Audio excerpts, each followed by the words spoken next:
Before the first laugh ever echoed across the concrete parade ground, the base had already decided who she was, Private Lena Carter.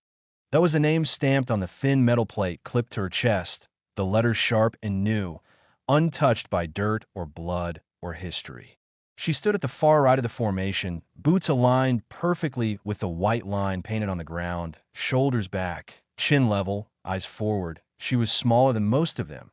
Not weak. No one who made it through selection was weak, but compact.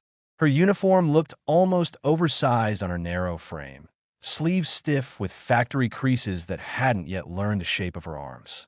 Her helmet sat low, shadowing her eyes. The others noticed everything. They noticed the way her hands stayed too still, the way she didn't shift her weight, the way she didn't look around. New recruits always looked around.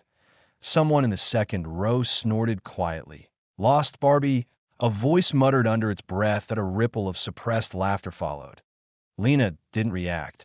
She had learned long ago that reacting was a choice. And sometimes, silence was a weapon sharper than words. The drill sergeant paced slowly in front of them, boots crunching against gravel. His voice cut through the air like a blade. "You are not special," he barked. "You are not unique. You are not heroes. You are mistakes that survive paperwork." A few recruits smirked. His eyes swept the line, stopping briefly on Lena. "And you," he paused, head tilting slightly. "You're all replaceable." Another laugh. Louder this time. Someone behind her whispered, "Especially her." Lena heard it. She heard everything. She just didn't give them the satisfaction. This base had seen thousands like her, men and women who thought grit and dreams were enough. Most washed out within weeks. A few broke. Some quit. Some were quietly reassigned to places no one talked about.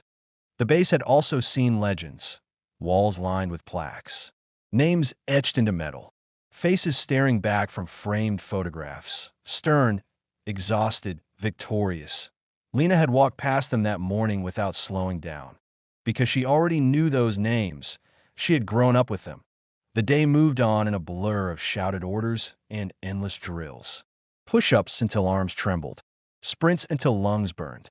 Repetition until thought itself began to fade. That by afternoon. Sweat soaked through uniforms.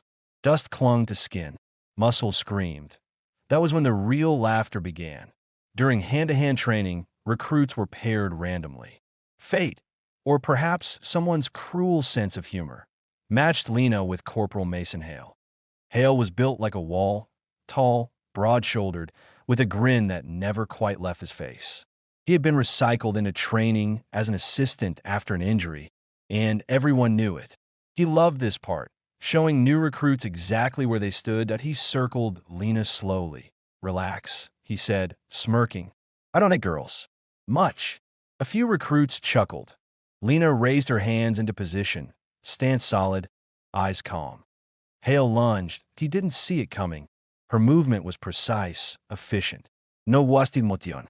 She pivoted, redirected his momentum, and in a split second his balance was gone. Hale hit the mat hard, air knocked from his lungs in a sharp grunt. Silence fell. Hale stared up at her, shocked. Then laughter erupted, louder than before, but this time it wasn't kind. "Lucky," someone said. "Beginner's fluke. She'll be crying by lights out." Hale got up, face red. Again, he snapped. Again, she put him down. Not with brute force, with technique. The drill sergeant's eyes narrowed. Interesting, he thought, but interesting didn't mean respected. Not yet. That night, in the barracks, the whispers continued. "You see her? Probably some sob story. Bet she quits. But she's here to prove something." Lena lay on her bunk, staring at the underside of the metal frame above her. She wasn't here to prove anything. She was here to finish something. Her fingers brushed unconsciously against the inside of her forearm, just beneath the sleeve of her uniform, where black ink curved against skin, hidden from view. The tattoo. The thing no one had seen yet. The thing that would change everything. 3 weeks later, the base received unexpected visitors to a high-level inspection. Colonel Richard Hayes, the name, alone carried weight. That he wasn't just any colonel. He was the kind whose reputation moved faster than he did. Decorated, respected, feared. a man whose presence straightened spines before he even entered the room. The announcement sent the base into controlled chaos. Uniforms were repressed, floors rescrubbed, schedules tightened. Recruits were warned. No mistakes. No talking. No looking directly at the colonel unless spoken to. Lena listened, expression unchanged. She knew that name too. The formation stood at attention as Colonel Hayes approached, flanked by officers. His hair was silver, cut short. His face lined not with age, but with memory. His eyes scanned the recruits slowly, methodically. He stopped. Right in front of Lena. For a moment, no one breathed. He studied her. Her posture, her stillness, the way she met his gaze without challenge or fear. Name, he said, Private Lena Carter, sir. Something flickered in his eyes. Just for a second, he moved on. The base exhaled, but the day wasn't over. Later that afternoon, during weapons maintenance, sleeves were rolled up per regulation. That was when it happened. Lena pushed her sleeve back. The tattoo was exposed. It wasn't flashy and no skulls. No flames. Just a symbol that a unit insignia. Old, rare, and unmistakable to those who knew. Across the room, Colonel Hayes froze. The sound of tools clattering stopped. The air shifted. He stared. His breath caught. Slowly, deliberately, he walked toward her. Every eye followed. The laughter that had once followed Lena was gone, replaced by confusion, then unease. Colonel Hayes stopped inches from her. "Where did you get that?" he asked quietly. Lena met his eyes. "My father," she said, "and my mother. They wore it first." Silence, the kind that presses against your ears. The colonel straightened. Then, something no one had ever seen before, he raised his hand and saluted. Every officer snapped to attention. Every recruit froze. The base itself seemed to hold its breath. And in that moment, the laughter died forever. The salute did not last long. Just a second, maybe two, but in a military base, a second could echo for a lifetime. Colonel Richard Hayes lowered his hand slowly, his face unreadable now, locked behind decades of discipline. Around him, officers stood rigid, eyes forward, minds racing. Recruits stared straight ahead, afraid even to blink. Lena Carter remained still. She had not asked for the salute. She had expected it, though, because symbols mattered, and that symbol on her arm was soaked in history. Colonel Hayes cleared his throat. "Cover your arm, Private," he said evenly. "Yes, sir." She rolled her sleeve down without haste, her movements controlled. The fabric hid the tattoo again, but the damage was already done. Whispers exploded the moment the colonel turned away. "What the hell was that? Did you see that? Why did he salute her? Who is she?" The laughter that once followed Lena had transformed into something else entirely. Fear, confusion, respect, unwilling but undeniable. That evening, Lena was summoned. Not to the drill sergeant's office, not to disciplinary review the colonel's quarters. The walk there felt longer than any forced march. Guards nodded as she passed, their expressions different now. Curious, careful, she stopped outside the door. "Enter," came the voice from inside. Colonel Hayes stood by the window, hands clasped behind his back. The sun dipped low, casting long shadows across the room. "At ease," he said without turning. Lena relaxed, just enough he finally faced her. "How long have you had that tattoo?" he asked. "Since I was 18, sir." "And how old are you now?" 24. He nodded slowly. "You know what it means?" "Yes, sir." "Most people don't." "No, sir." Silence stretched between them. "That insignia," Hayes said finally, "belongs to a unit that officially never existed." Lena did not respond. "Ghost Reconnaissance Group," he continued. "Before the name was recycled. Before the records were burnt." His eyes hardened. "I commanded them." Lena met his gaze. "My parents served under you." The words landed heavy. Hayes exhaled slowly, as if releasing air he'd been holding for years. "Captain Elias Carter," he said quietly, "and Lieutenant Mara Carter."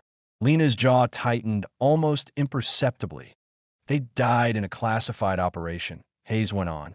"Or at least, that's what the world was told." "They didn't die," Lena said. "They were erased." Hayes looked at her sharply. "Who told you that?" "They did." The room felt suddenly smaller. "They trained me." Lena continued. Off-grid. Off-record. From the time I could walk.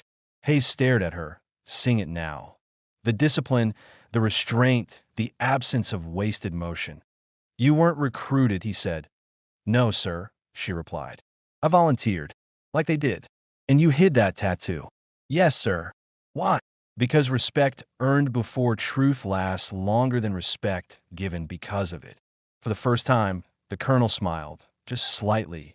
The next week's changed everything. Not officially. Officially, Lena was still just another recruit. Unofficially, she was being watched, tested, pushed harder than the rest. Night drills. Solo exercises. Simulations designed to break people. She didn't break. During a live-fire exercise, when another recruit panicked and froze under pressure, Lena moved without hesitation, covering him, redirecting fire, extracting the entire team. Afterward, the same men who once laughed avoided her eyes. During navigation training, when GPS failed, she finished first. During interrogation resistance, she outlasted everyone. The drill sergeant stopped yelling at her. He didn't need to. The base had begun to understand. Something dangerous. Lena Carter wasn't proving herself. She was remembering who she already was. Then came the mission that IT wasn't meant for recruits. In outpost near the border went dark. Communications cut. Intel suggested hostile movement. Fast, organized, lethal. The response unit was assembled in haste. Short one operator. Colonel Hayes made the call himself. Send Carter. Objections were immediate. She's not cleared. She's too new. She's just a recruit. Hayes ended the discussion with a look. She's more trained than half of you, he said coldly. And she's the only one who knows that terrain. The helicopter roared into the night. Dust whipped against metal. Lena checked her gear silently as the bird lifted. One of the operators finally spoke. You ever been in real combat, Carter? She didn't look up. Yes. No one laughed. The insertion was hot. Too hot. They landed under fire. Lena moved first, signaling, directing, reacting before orders were even spoken. It wasn't arrogance. It was instinct. Inside the compound, chaos reigned. They found bodies. Too many. When an ambush sprang from the west wall, it was Lena who spotted the shift in shadows a second before gunfire erupted. She shoved a teammate down. Returned fire. Flanked. Neutralized. The fight was brutal and fast. When it ended, the outpost was secured. Lives were saved on the flight back. No one spoke. They didn't need to back a base. As dawn broke, Colonel Hayes waited on the tarmac. The team disembarked. Lena was last. Hayes stepped forward, and in front of everyone, officers, soldiers, recruits, he saluted her again. Then he spoke. Private Lena Carter, he said loudly, by authority vested in me, you are hereby recommended for accelerated advancement. Gasps rippled. She carries the legacy of those who gave everything, Hayes continued, and she honors it not with words, but with action. He turned to the formation. Anyone who laughed before, he said evenly, should be grateful she never laughed back. Silence. Deep. Absolute. Lena stood at attention, eyes forward. She did not smile. She didn't need to, because respect, real respect, had finally arrived.